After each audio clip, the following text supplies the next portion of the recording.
Welcome, Katie. It's so nice to meet you. Thank you. Super happy to be here. I'm so excited to talk about the Shakti School and to talk about the things that you do, but would love for you to just share your background and share what you think would be relevant for the audience. Yeah. So I'm a regular woman.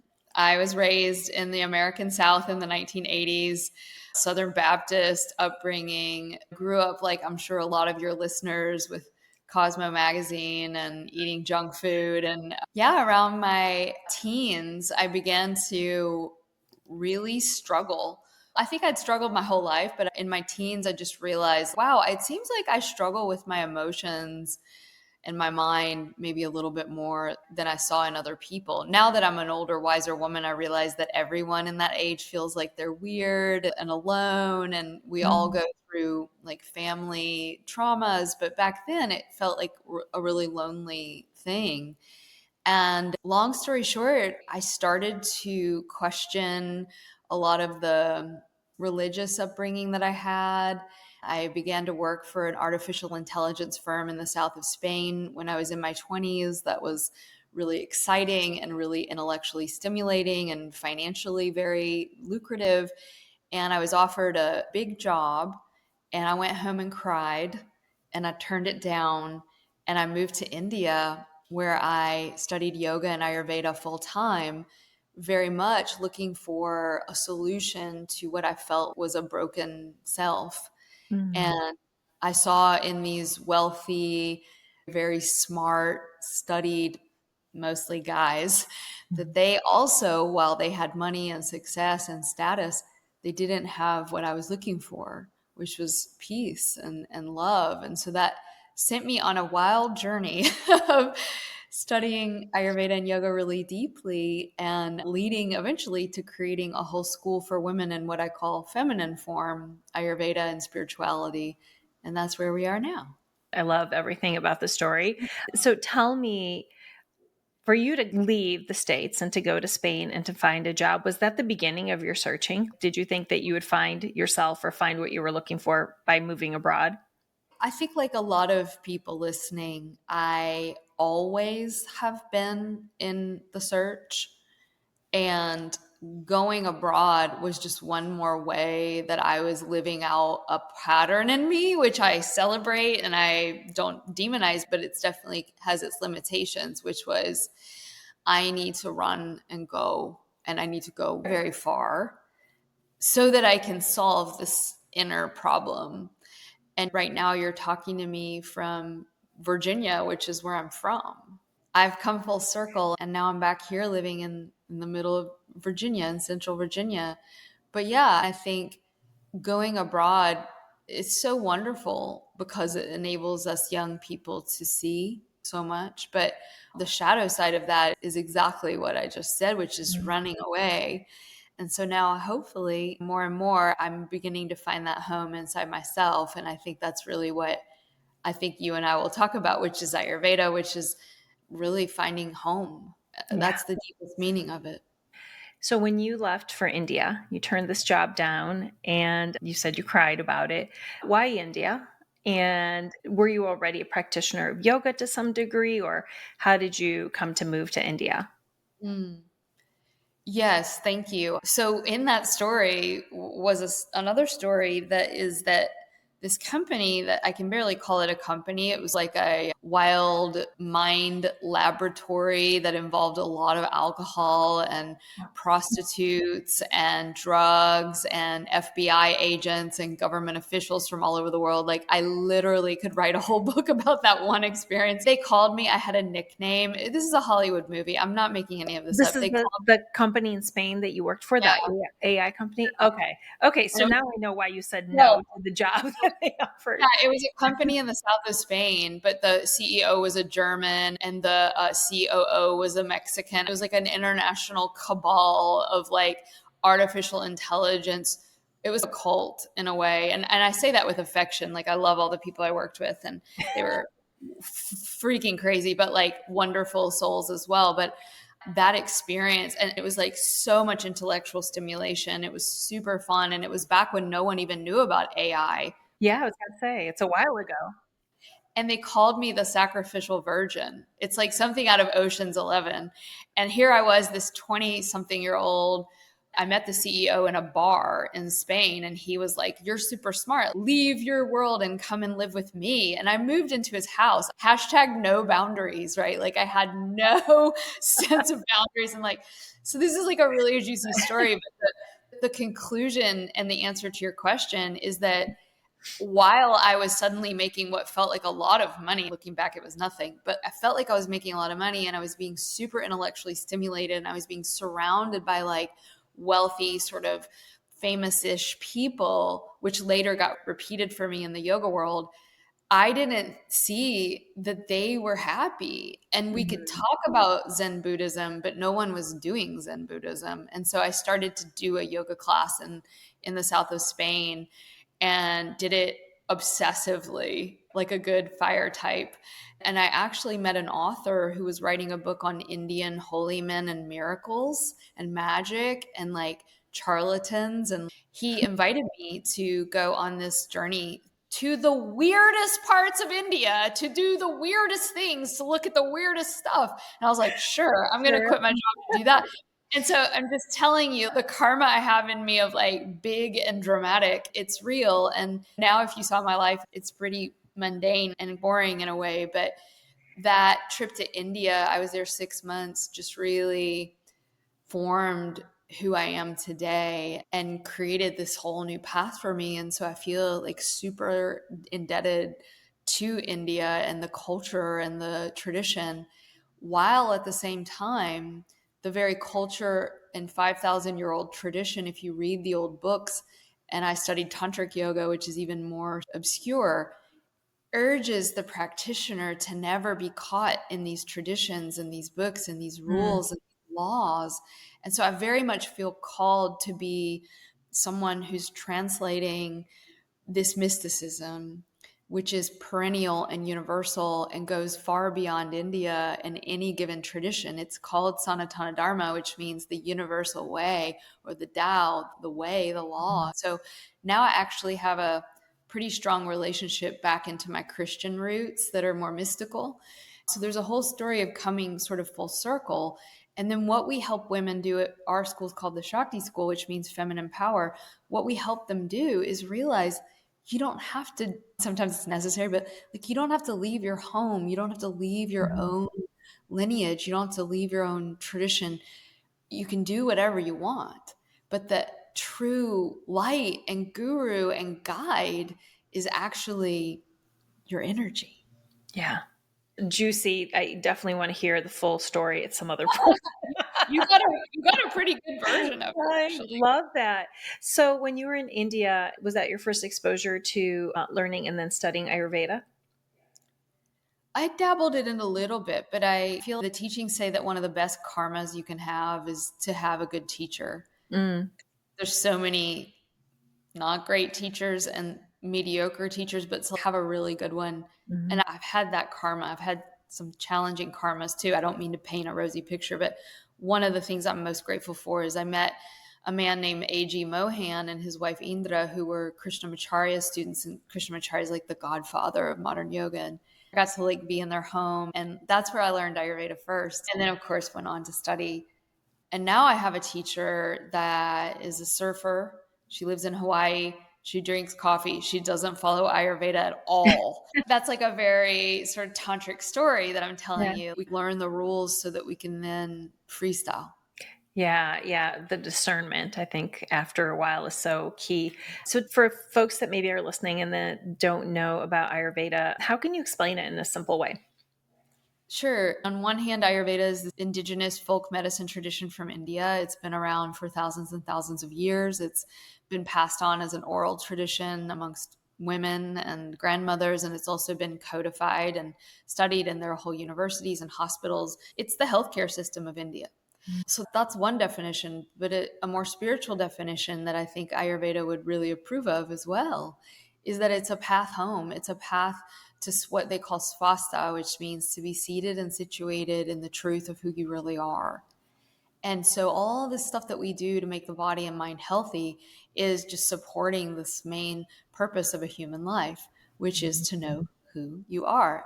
And what this tradition says is that you are divine, you are holy, you are loved, you are lovable, you are the endless flow of beauty and bliss and goodness. It can get tears in my eyes Yeah. because that is really what we say Ayurveda, which means the science of life. What we're really saying is the science of learning how to live a life more and more that allows you to actually feel and embody for real, not like from the intellect, but from this knowingness, who you really are. And like who we really are isn't our patterns and our limiting beliefs and our diseases, even though that's a part of life, right? We can honor them as a part of the path. But who we really are is this other thing. And so I hesitate to define that because of that experience that we have around it. No, it's beautiful. And so if someone is interested in learning more about Ayurveda, what are some of the basic steps just to start to identify maybe more for each person personally?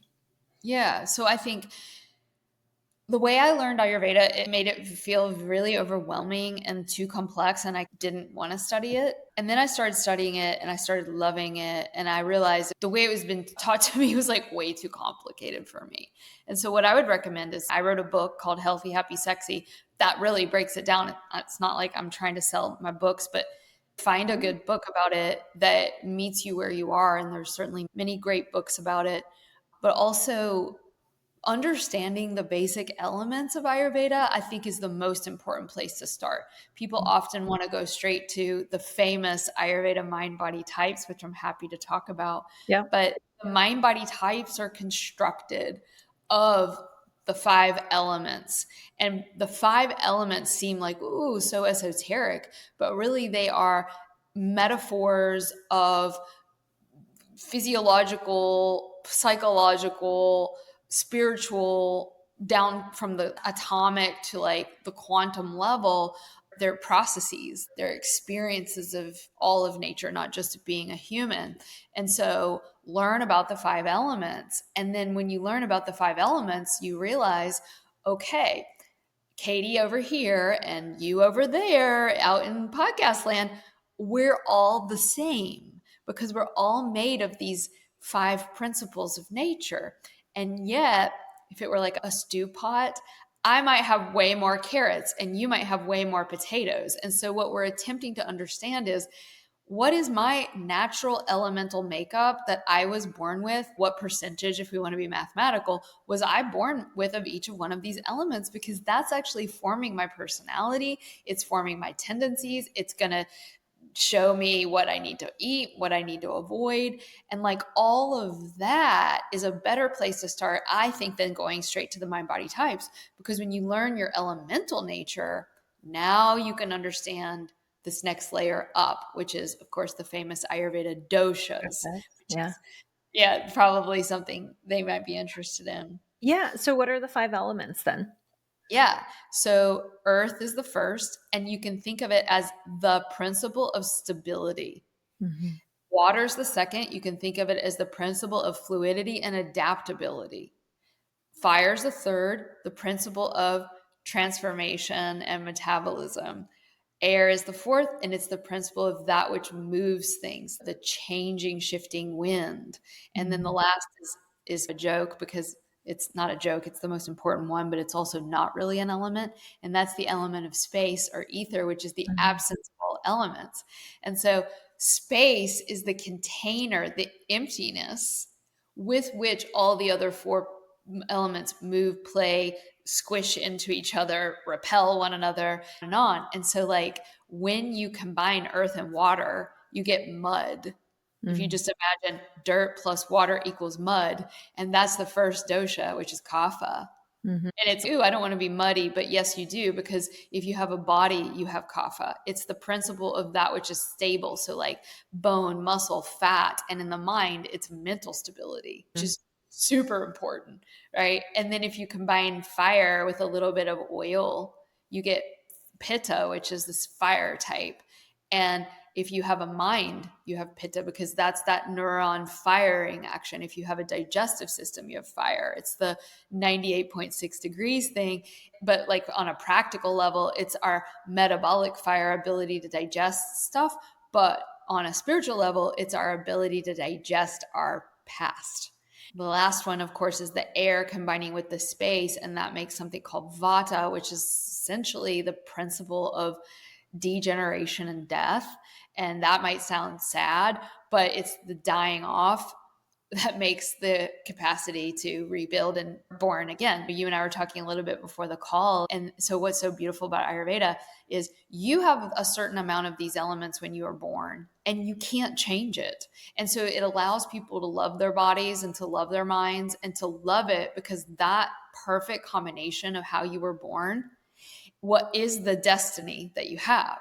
And so you have the elemental levels that are going to be good for fulfilling your particular purpose in the world. And so we just annihilate this whole idea of looking a certain way, mentally or psychologically being a certain way. Like, we're all not neurotypical, basically. And then lastly, you get different dosha, and this kind of freak people out, but it's just the way it goes. Like, you have the one that you were born, but then that can get out of whack because life happens. And maybe you were born in this particular makeup, but then you had a heartbreak, or you had a trauma, or you had a super stressful childhood, or you had a really bad period in your 30s, etc. And that can alter the makeup. And so you've got this superficial you living on top of the real elemental you. And so why we have a whole year program is, as you can see, this is like complicated. We call it Lady Life School because it's essentially, we're not adding anything in. We're deconstructing. We're looking at what's built up that's not me, getting rid of that with love and affection, and allowing the real you to emerge. And I can't tell you how many times, like hundreds of people I've seen who come into our school and they're like, oh, I'm this. I'm a fire type. I'm a water type. And you're like, okay, cool, maybe. But then as they start to meditate and love themselves and eat healthy and get out of bad relationships, quit their job and get a better one, as things start to shift and meditation and prayer and like this community come online, they realize, oh my God, I'm not anxious, I'm angry. And then they're like, oh my God, I'm not angry, I'm heartbroken, I'm sad. And so long I thought I was this super airy, anxious person, but I'm not. And that's like just one example of how deep this is and also how simple it is. It's so interesting as you were saying it, because I was smiling to myself saying, I think I've taken those quizzes so many times, but I've never had actually somebody work with me to help me figure out what my doshas are. And Yeah. so once someone identifies what the doshas are, you do the work about the elements and you start practicing. What are some of the other things that are really important? Because I know nutrition is a piece of that can also be very helpful in balancing if things are a little bit off of where maybe, I don't even know, is it balance or what is the right term even? What would you say? Yeah. So we want balance and we want harmony. I just learned that the word hormones comes from the same root as harmony.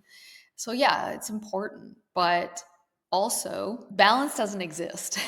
Harmony and symmetry actually don't really exist. And even physiologically, like our bodies are asynchronous and they're like the left and the right aren't the same. And what's interesting, just for your listeners, I think they'll find this funny. The body is only mostly symmetrical or symmetrical when it goes into rigor mortis for death. Yeah. Like imbalance is a sign that you're alive. Okay. Chaos.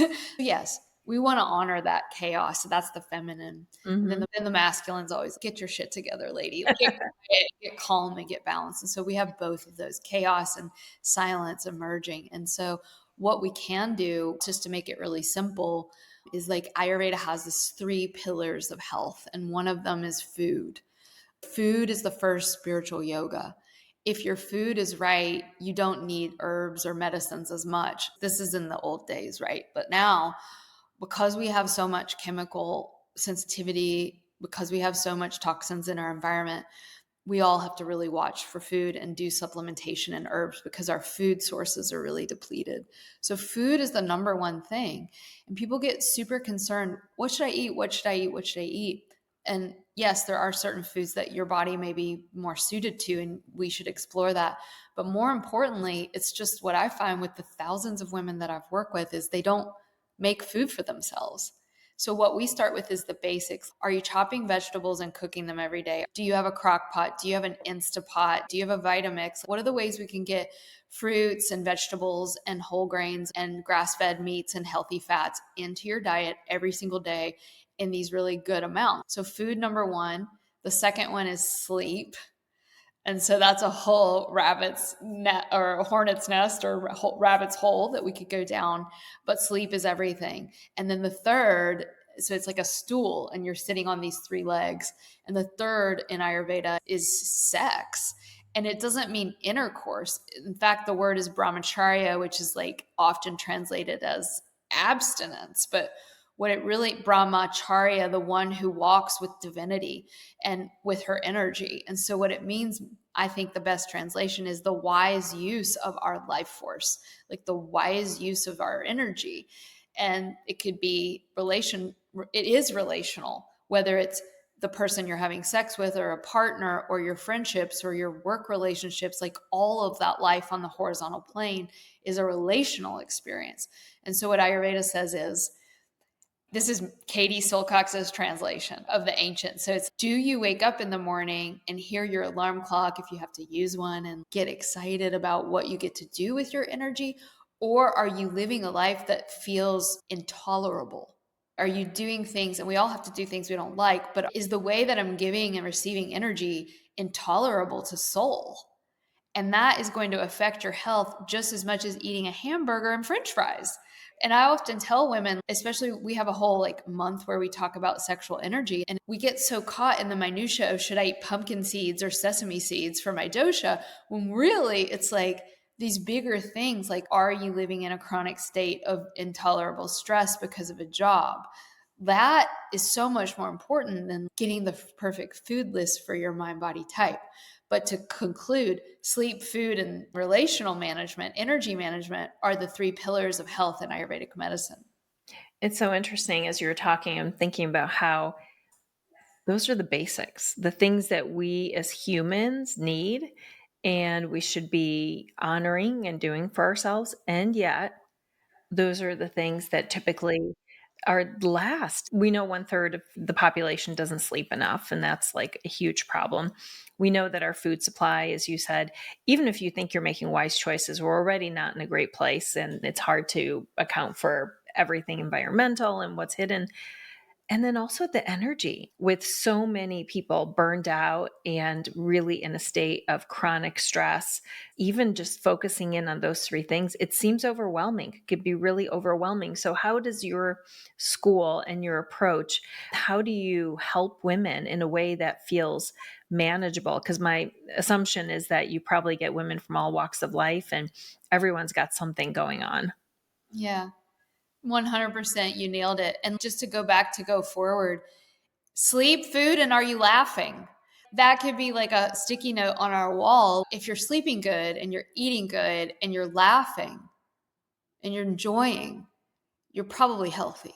And then if you add in some sunlight, you're golden, right? And if you add in some moonlight, now you're the goddess. It's that simple. But I get off track too. It's so hard to be, oh, poor me. I'm not trying to say poor me, but like sometimes when you're the founder of a health school, it's like the massage therapist that never gets a massage. I understand the women that come to my school because I'm a busy woman with a lot of responsibilities on her shoulder. And I think women and men, but especially women, we just try to do everything. And so one of the things that we start the year off in with Shakti School is I have this, it's called a mudra or a hand gesture that came through me and it's been with us for probably 5 or 6 years now. And right here is do all this stuff to be better and feel better and be healthy. And then people freak out because it's like a lot of stuff. And then there's this thing over here that's the yin and the yang. It's like equally as important.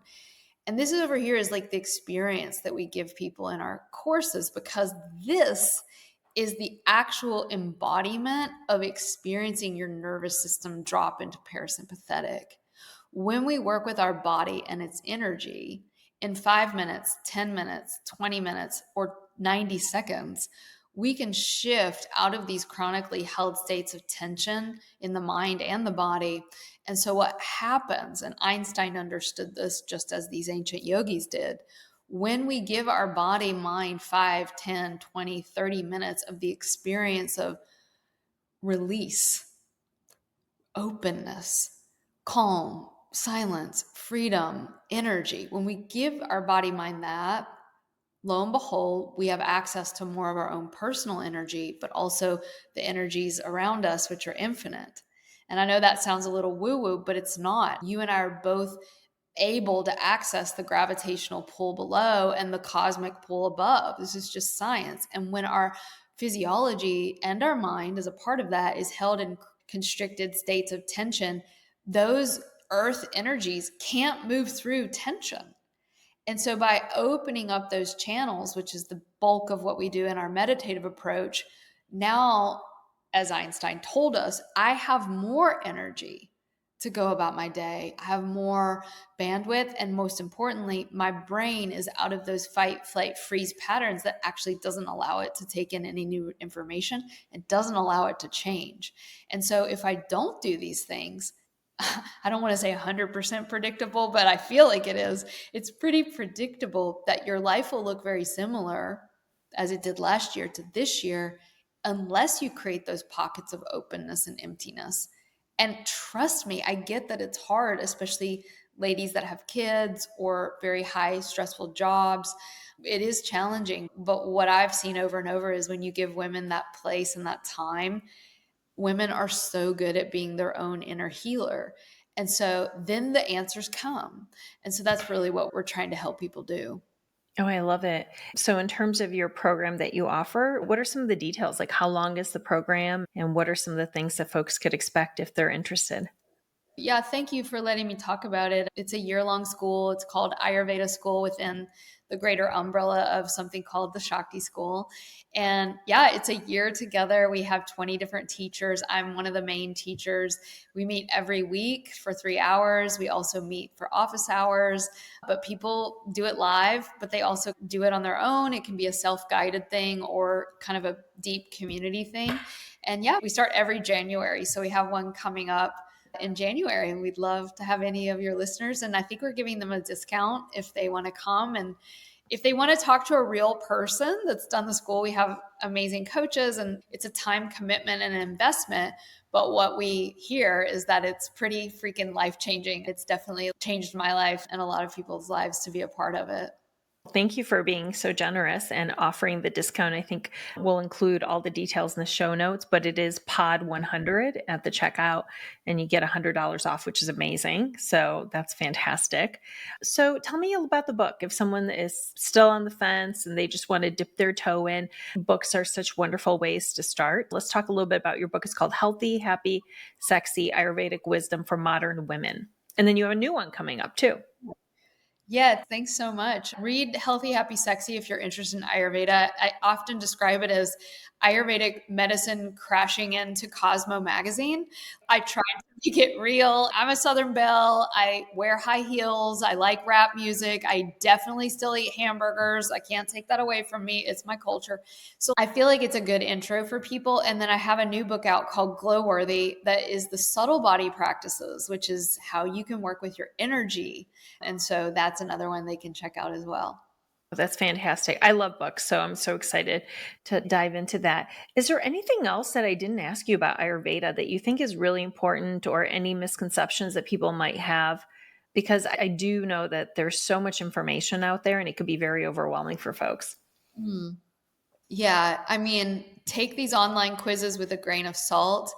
And secondly, this goes for Ayurveda, it goes for astrology, it goes for Chinese medicine, any system of understanding and categorization. Humans tend to like to categorize themselves, and I am one of them, and it's fun and it can be a wonderful way of understanding and learning. But at the end of the day, the feminine form of Ayurveda is less concerned about your imbalances and more concerned about your heart. Mm. The feminine form understands that while we want to be as healthy and happy and sexy as possible, our greater mission on this planet is not to be perfectly happy or healthy. It's to know who we are. It's university of the soul. And so from a feminine form perspective, you aren't broken. You aren't messed up. You aren't imbalanced. you are actually whole and complete unto yourself. And from that place of acceptance and openness of everything, including all the wacky stuff and the bad stuff and the horrible stuff, we can actually set a scene or a field in which real healing can happen. Real healing can't happen when we're in self judgment, self condemnation, and more insidiously, and this is what I have to watch for myself and others, or I share with others, is when we come into these systems, there's this real longing to fix what feels broken and make it go away. And it's normal to want pain to stop, but it's often the very thing that's our pain or our suffering that is the portal to the superpower which is sitting behind it. Mhm. So I think take Ayurveda itself with a grain of salt. And this is coming from someone that's dedicated her life to studying it. Such a great reminder for all of us. And I do love taking all those quizzes too. And we associate with it. And then, like you said, sometimes we don't rely on our own discernment just to see if something really makes sense. And I do have a final question, which is for women in midlife that may be Yeah. experiencing hot flashes or they're noticing that their body is changing and suddenly things just don't make sense anymore. Can Ayurveda help with that as well? Yeah, hugely. We do a whole module on perimenopause, menopause, women's hormones. Like I said before, this word harmony, right? And so when we're young, we're riding on our estrogen. Estrogen is a yin, or we call Brahmana in Ayurveda. It's a hormone that brings about wetness, juiciness, heaviness. And that wet, heavy is good because all of the fire and wind underneath. In other words, all the inflammation, all the irritation, all of the degeneration gets coated in this layer of estrogen. And as we age, our estrogen goes down. And so it's not that suddenly you're having hot flashes, it's that all of the heat that you've built up throughout your life, estrogen isn't covering it up anymore. You're actually just feeling the inflammation or the irritation or the anger that was already there. And so we have a whole system and cleansing methodology that helps women cleanse. And so cleansing is big, and it doesn't mean like doing a fast or anything, but taking maybe a week to eat fruits, vegetables, some legumes, and getting your digestive system really clean is a good idea for anyone going through perimenopause or menopause, because a lot of that buildup in the body is just been through years of life. And then once the woman has cleansed herself, now she can begin to add in back some of these things that are heavier and denser and hormonally synergistic. And so we have a whole realm of Ayurvedic herbs like shatavari and maca and vidari khanda. And these are all estrogen mimickers, but from a healthy perspective, not like Mm. the plastics that do that. And so what they do, these estrogen building herbs, they are adaptogens. And so what that means is that these plants go inside the body and essentially adapt to the scenario they're finding themselves in. So you may be interested in looking at some of those herbs, but also diet. And so things like avocado, dates, coconut oil, ghee, heavy, dense, those are going to help to build healthy fats in the body. The other thing I would say is look at things that are cooling. So cucumbers, aloe vera, coconut oil, coconut water, but also there's breath work that's cooling. That's going to be helpful for people. Another thing that we talk about a lot in the Shakti School is yes, we want to do those things. And I'm not adverse, or I think bioidentical hormones can also play a role in women as well. I think our ancient foremothers would have been very interested in some of these more Western or medical approaches to dealing. I'm not saying that it has to be Sure. 100% from like an herb. By all means, like research bioidentical hormones. But if the underlying imbalance isn't corrected, which is perhaps your system is full of toxins, then that added load is just going to increase toxicity. So, number one, address toxicity, do some kind of cleanse seasonally or twice a year. Number two, address emotional toxins. So, Mm. built up emotional experiences from your teenage years or your 20s or your 30s, etc., that just haven't been grokked. that can be super helpful. And so there's this whole protocol, which obviously I could talk for hours about, that we have teachers in our school that are actually much, much smarter than me that I've hired to come talk about this, that everyone should join Shakti School. But that's great. But then there's the spiritual answer. And that is, in the ancient times, when you were going through this period we call perimenopause, you were entering into the crone phase, which means crowned one, the queen. During the queen phase, the heat of the serpent, aka Kundalini, we call energy, that energy that we've been pushing down because we're young, now we're ready to release it. And so you can also think about the hot flash, as one of my teachers used to say, the hot flash is Kundalini awakening. And if we can approach our heat, oh, hello, the heat that is going to burn away the dross of my misunderstanding. Now it's a different perspective, right? Oh, So yeah. I'm not saying lay in bed and sweat and suffer, but because I have had many experiences of that as well. But what I am saying is there is also a perspective around this that can be so advantageous for women when we're only told, oh, you're in an imbalance. It's no, man, you are entering into the queendom. And Oh, are I you love going that. I'm going to start saying that. I am entering into the queendom. This to, is and not a hot this flash. It's heat, a Kundalini awakening. exactly. And this heat, Yeah. bring it on and burn away. And what you will find is as you're laying in bed, drenching the sheets, you know, it's, yeah, tomorrow I need to eat more cooling foods and explore some cooling Mm, estrogen building Ayurvedic herbs. And sometimes you don't need it. But yeah, I'm going to do that. But while I'm in the fire, burn, baby, burn. Like, and what you'll mhm. find is old memories, old feelings. You may have clarity about the way you're living your life now that worked for you in 30s and 40s. It just doesn't work for the queen. So it's a Yeah. deep spiritual question you just asked me. Oh, I am fascinated by this, and thank you for putting out this magic into the world. We need it so desperately. We will include all the links in the show notes. And Katie, I ask everyone a final question, which is, what does it mean to you to live the width of your life?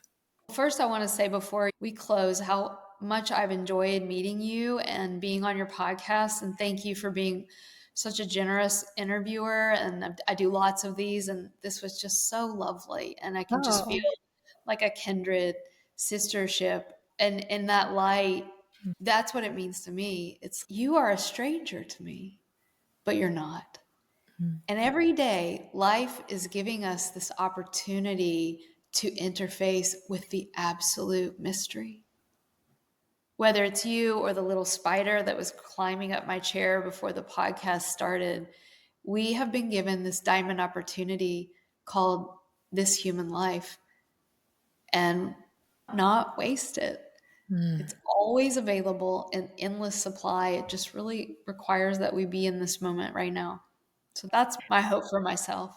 Oh, I feel the same way. Kindred spirits. It's the gift of podcasting is being able to meet so many amazing people like you in the world.